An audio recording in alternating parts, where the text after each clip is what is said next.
Hi everybody, welcome to my channel. In this video, we'll be talking about Gordon Moore, the co-founder of Intel.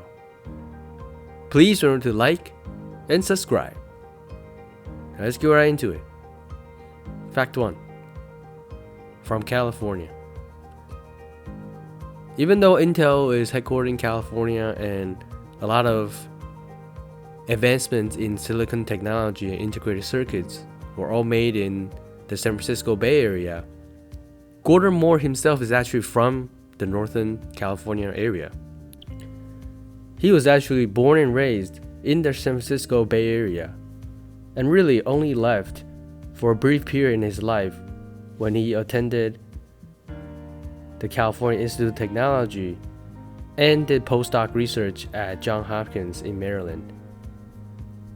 He also went to MIT, and then that was when he returned to California with the Shockley Semiconductor Laboratory.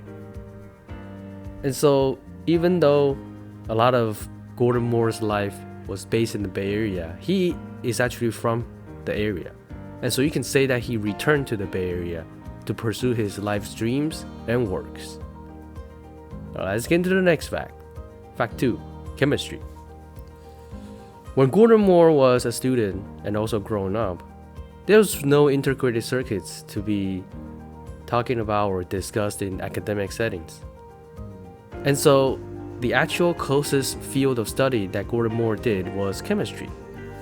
He obtained both a bachelor's degree and PhD degrees in chemistry, not in integrated circuits or semiconductors.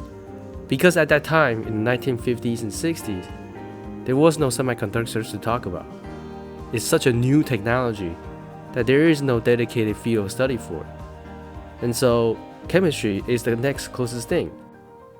The field of chemistry allowed Gordon Moore to experience with many different materials and chemical processes to produce electronics. It is likely at that time there was also no material science engineering departments, and therefore really no way for Gordon Moore to study exclusively on semiconductors. So you can say that chemistry is the foundation for integrated circuits, material science engineering, and pretty much the entire semiconductor field, because it allowed the scientists in this field to experiment with materials and chemical processes. Let's get to the next fact. Fact 3. The first genome mapped. In addition to Gordon Moore's famous works as an electronics engineer and developer, there's actually something else he partaked in, and that is the sequencing of the human genome. Gordon Moore is actually the first person to be completely mapped for his genome sequence. This is actually a very impressive feat, because at the time of his mapping, there was actually no heavy computational resources to achieve it quickly. And even though nowadays mapping a genome sequence is fairly common, at the time when Gordon Moore did it, it was at the forefront of computational and biochemical technology, and probably along the way was able to create advancements in biotechnology and computational electronics in order to further accelerate the genome sequencing and biotechnologies that we have today. Cool, let's get into the next fact. Fact 4. Community college to university.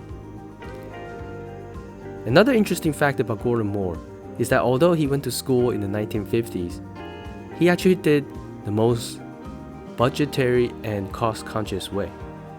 He did it by first attending 2 years of community college in the Bay Area, San Jose State College, and then transferring to UC Berkeley, a 4-year university, to finish out the remainder 2 years to obtain his bachelor's degree.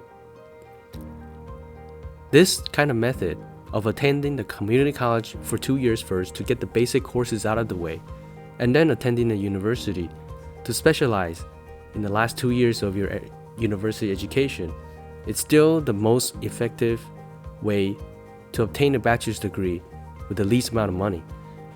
Because especially in California, community colleges are super cheap, especially for in-state students. And so you could get a lot of credits out of the way and spend very little for the actual university degree. And then when you're finished, there is no way that people could tell that you went to a 2-year community college first before you graduated from a 4-year university. And so it is a very cost-effective way to get a high-quality education at the minimum cost possible. It's interesting that Gordon Moore did this all the way back in the 1950s, and it's still true today. Alright, let's get to the next and final fact: philanthropy. As we all know, Gordon Moore made a lot of money in the semiconductor field and chip design through the founding of Intel, and most likely his previous works in Shockley Laboratories and Fairchild Semiconductors. And so it is no secret that he created a large foundation to advance a lot of nonprofit causes.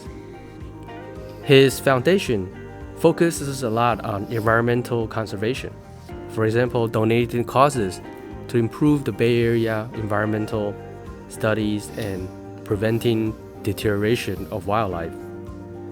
In addition, he contributed quite a bit to the medical sciences, establishing nursing schools and medical schools in various universities. That's another important topic. His foundation is really keen on donating to various universities all around the world, creating medical schools, nursing schools, or other fields of study. And so he placed heavy emphasis on education, and as a result, a bulk of his foundation always go toward funding public universities with grants, new buildings, and resources to advance their research. Alright, that's it for my video today. Thank you so much for watching. Please remember to like and subscribe. See you next time.